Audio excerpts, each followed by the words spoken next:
সরস্বতী পুজোর ভোগ বলতে কিন্তু আমাদের কাছে ছিল খিচুড়ি আর বাঁধাকপির তরকারি। আর সেই বাঁধাকপির স্বাদ যে কি অতুলনীয় ছিল তা তো বলে বোঝানোর নয়। আজকে আমি সেই ভোগের বাঁধাকপির তরকারির রেসিপিটাই আপনাদের সঙ্গে একটু শেয়ার করছি। আমি নিয়ে নিয়েছি এখানে একটা খুব ছোট সাইজেরই বাঁধাকপি, আর বাঁধাকপিটাকে আগে কেটে নেব। তার জন্য একদম মাঝ বরাবর আগে এটাকে হাফ করে নিলাম। তারপরে দেখুন এই যে নিচের দিকের অংশটা, যে মোটা অংশটা থাকে, সেটাকে কিন্তু আমি বাদ দিয়ে দিচ্ছি। এটা কিন্তু রান্না করার পর মুখে পড়লে ভালো লাগে না।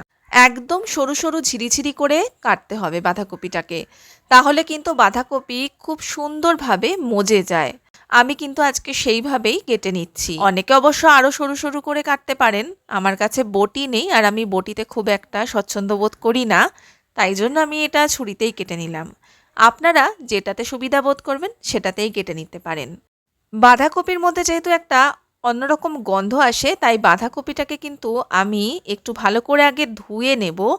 একটা গামলাতে জল নিয়ে নিয়েছি, তার মধ্যে এইভাবে বাঁধাকপিগুলো কুচি করে আমি জলের মধ্যে দিয়ে দেব। সম্পূর্ণ বাঁধাকপিটা একটু জলে ভালো করে ধুয়ে ভিজিয়ে নিয়ে এটাকে একটু ভাপিয়ে নেব। আপনারা হয়তো অনেকেই বাঁধাকপিটাকে একটু ভাপিয়ে নেন। আর এরপরে দেখুন আমি আলুটা কেটে নিচ্ছি। এই বাঁধাকপির ঘন্ট বা নিরামিষ বাঁধাকপির যে আজকে তরকারিটা করছি, তার জন্য কিন্তু আলুটাকে একটু ডুমো ডুমো করে এরকম বড় বড় সাইজে কেটে নিতে হবে। আর নিচ্ছি টমেটোটাকেও একটু বড় বড় করেই কেটে নিচ্ছি। আগে যখন স্কুলে সরস্বতী পুজো হতো, আমরা কিন্তু ছোটরাই এরকম সবজি টবজি কাটাতে অনেক হেল্প করতাম। তখন অবশ্য প্রথাগুলো ছিল, জানি না এখন হয় কি না। তো যাই হোক, সব কিছু রেডি করে নিয়ে কড়াইয়ের মধ্যে জল গরম করতে বসিয়ে দিয়েছি।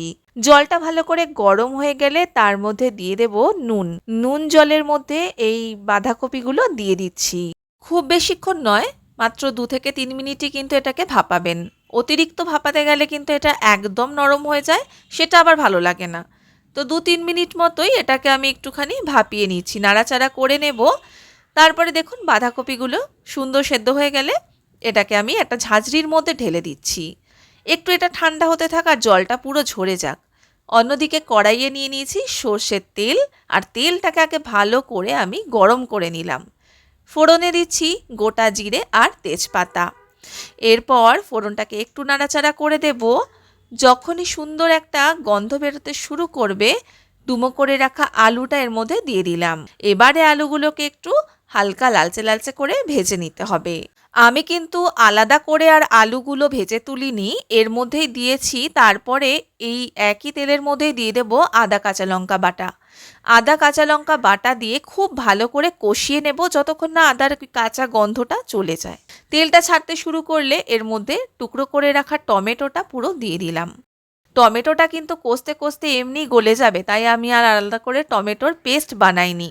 এই পর্যায়ে দিয়ে দিচ্ছি 1 চামচ নুন। আপনারা স্বাদমতো নুনটা দিয়ে দেবেন, যতটা পরিমাণ বাঁধাকপি সেই অনুযায়ী। এরপরে এর মধ্যে একে একে গুঁড়ো মশলাগুলো দেবো, যেরকম হলুদ গুঁড়ো, লাল লঙ্কার গুঁড়ো, মানে এটা কাশ্মীরি লাল লঙ্কার গুঁড়ো। ব্যাস, এবারে কষিয়ে নিচ্ছি। কিছুক্ষণ কষিয়ে নিয়ে এভাবে খুন্তি দিয়ে চাপ দিলে দেখবেন টমেটোটাও কিন্তু আস্তে আস্তে গলতে শুরু করে দিয়েছে। এভাবে কষে নিতে নিতে দেখবেন তেলটা কিন্তু ওপরের দিকে উঠে আসবে। এই পর্যায়ে ছাড়িয়ে রাখা মটরশুঁটি দিলাম ওই হাফ বাটি মতো, আর তার সঙ্গে সেদ্ধ করে জল ঝরিয়ে রাখা বাঁধাকপিটাও আমি পুরোটা অ্যাড করে দিচ্ছি।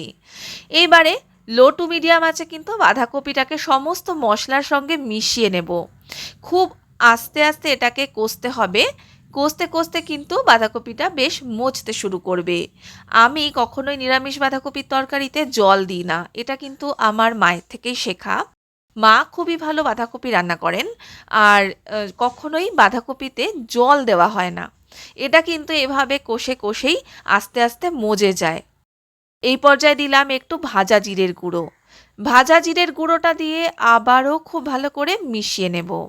আপনারা চাইলে নর্মাল জিরে গুঁড়োও দিতে পারেন, তবে এই ভাজা জিরের গুঁড়োটা দিলে কিন্তু ভোগের বাঁধাকপির টেস্টই দ্বিগুণ হয়ে যায়। এবারে কিছুক্ষণ নাড়াচাড়া করে ঢাকনা চাপা দিয়ে এটাকে 10 মিনিটের জন্য ছেড়ে দিলাম। এটা কিন্তু ভাপে ভাপে মজতে শুরু করবে। আর বাঁধাকপি থেকে দেখুন কতটা জল বেরিয়েছে।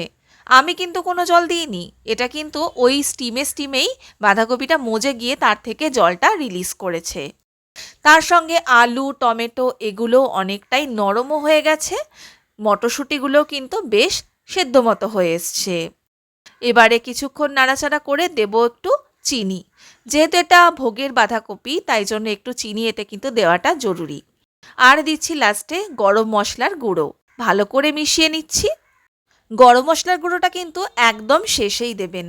আর গরম মশলার গুঁড়ো একবার দেওয়ার পরে আর কিন্তু খুব বেশিক্ষণ রান্না করার প্রয়োজন নেই, তাই জন্যই আমি সব সবজি সেদ্ধ হয়ে যাওয়ার পর একদম শেষে এইটা দিলাম। অনেকে একটু ঘিও দিতে পারেন, তবে আমি আর আজকে এটাতে ঘি দিচ্ছি না। ব্যাস, আমাদের কিন্তু নিরামিষ বাঁধাকপি একদম রেডি। গ্যাস অফ করে দিয়ে কিছুক্ষণ স্ট্যান্ডিং টাইমে রেখে এটাকে সার্ভ করে দিতে পারেন। গরম গরম খিচুড়ির সঙ্গে তো এই নিরামিষ বাঁধাকপির ঘন্ট খেতে দুর্দান্ত লাগে।